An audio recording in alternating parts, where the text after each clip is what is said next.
আসসালামু আলাইকুম। আমরা আসছি আমাদের মিষ্টি কুমড়া খেতে। তো এই হলো আমাদের মিষ্টি কুমড়া ক্ষেত। আমাদের মিষ্টি কুমড়া ক্ষেতে একটা সমস্যা হইতেছে যে শত, শত জালি আমরা হাত দিয়ে তুলে ফালাই দিতেছি, যেগুলা সমস্যা হইতেছে। তো এভাবে চলতে থাকলে তো ভাই কোনো সবজি প্রজেক্ট থাকবে না। প্রচুর পরিমাণে ফল নষ্ট হইতেছে। তো এজন্য আসলাম আমরা একটা কাজ করতে। এই দেখেন আমাদের জালিগুলা সব মাছি পোকায় হুল ফুটাইছে, যে কারণে এগুলো গর্ত হয়ে গেছে। এগুলো নষ্ট হয়ে যাবে তো একদিন আগে বা পরে। আমাদের সব ফসলগুলাই কোনোটায় ৩টা ৪টা করে ফোঁটা করছে। এগুলো সবই হলো মাছি পোকার আক্রমণ। মাছি পোকার আক্রমণের কারণে ফসলের ৭০ থেকে ৭৫% ফসল নষ্ট হওয়ার সম্ভাবনা থাকে, যে কারণে কৃষক ক্ষতিগ্রস্ত হয়। তো আমাদের শত শত জালি আমরা হাত দিয়ে জালি ফালাই দিয়েছি মাত্র কয়েকদিনে, শুধু মাছি পোকার আক্রমণে। আমাদের জালিগুলো দেখেন যে এই যে কি অবস্থা। যত জালি আছে প্রায় সবই এমন, হয়তো দুই একটা জালি বাঁচছে, তা ওগুলা বড় হওয়ার পরে ওগুলাতে মাছি পোকা হুল ফোটায়। যে কারণে অন্য চিন্তা ভাবনা নিয়ে আসছে একটা পদ্ধতি অবলম্বন করছে। দেখেন প্রায় সব জালিগুলো ওরকম নষ্ট। মাছি পোকার বৈশিষ্ট্যটা এমন, মাছি পোকা যদি কোনো সবজি প্রজেক্টে আসে তাহলে ওটা লসের সমাধান করতে না পারলে ওটা লসের সম্মুখীন হতেই হবে। মাছি পোকা ছোট জালিগুলোতে এসে হুল ফোটাইলে ওইগুলা হলুদ হয়ে এই যে বাঁকা তেরা হয়ে মারা যায়। দেখেন আমাদের এরা অলরেডি নষ্ট হয়ে গেছে, একদিকে বাঁকা হয়ে গেছে।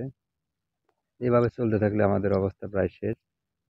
সাময়িকভাবে আমরা মাছি পোকার আক্রমণ ঠেকাতে আমরা কিছু ফল এভাবে পলি দিয়ে পেঁচায় রাখছি, এবং পাতা দিয়ে বা পেপার দিয়ে আমরা জালিগুলা ঢেকে রাখছি, যেন এগুলা ওরা দেখতে না পায় আর ক্ষতির সম্মুখীন না হয়।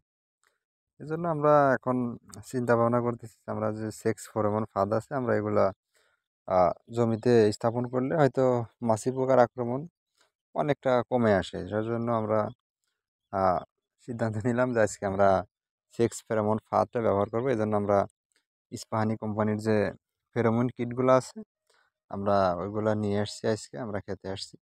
এগুলাও ছোট জালি, এগুলো হয়তো ওদের চোখে পড়ে নাই, কিন্তু চোখে পড়লে মনে হয় না যে এগুলো থাকবে। এগুলো সবই নষ্ট হয়ে যাবে। দেখা যাক কি হয়। এবার আমরা এগুলা জমিতে স্থাপন করে দেব, যেন মাছি পোকার আক্রমণ থেকে আমরা বাঁচতে পারি।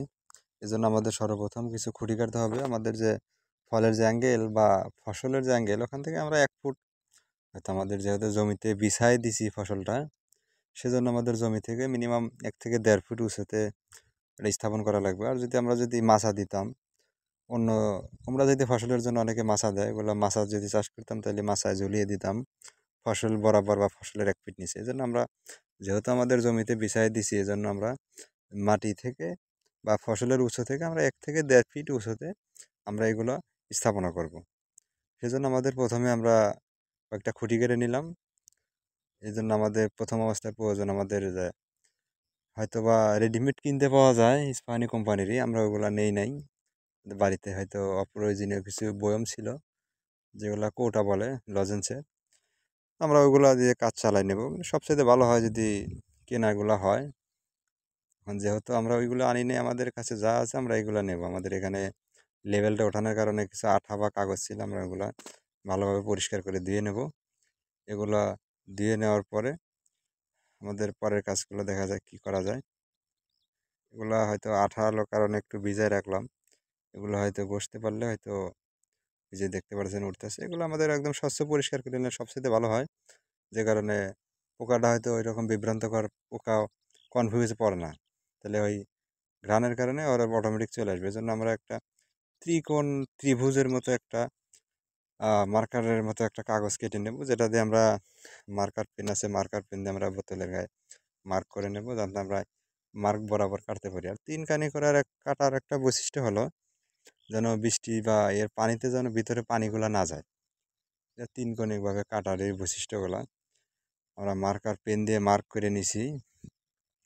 এখন আমাদের পরের স্টেপ, আমরা এগুলা ধারালো যন্ত্রের সাহায্যে আমরা মার্ক বরাবর ওভাবে কেটে নেব। তার জন্য আমাদের ধারালো যন্ত্র, আমাদের যেহেতু জমিতে আছি, আমাদের এখানে হাতে কাস্তে বলেন, কাঁচি বলেন, আঞ্চলিক ভাষায় যা বলে, আমরা প্রথমটা কেটে নিছি।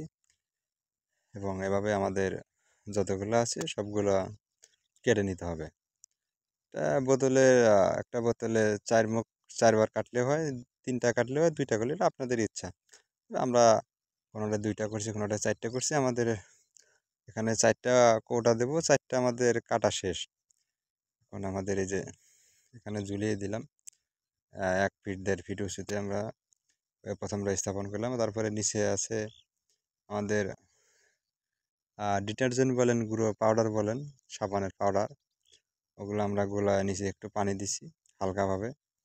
আর ওটা আমরা তাবিজটা যে ফেরোমন কিট, ওইটা আমরা ঝুলিয়ে দিছি সব মুখা বা কৌটা বরাবর কাটার মাঝখানে, পানি থেকে হয়তো 2 থেকে 3 ইঞ্চি উঁচুতে স্থাপনা করছি, যেন বেশি কাছাকাছি রাখলে পানি যেন না ভরে।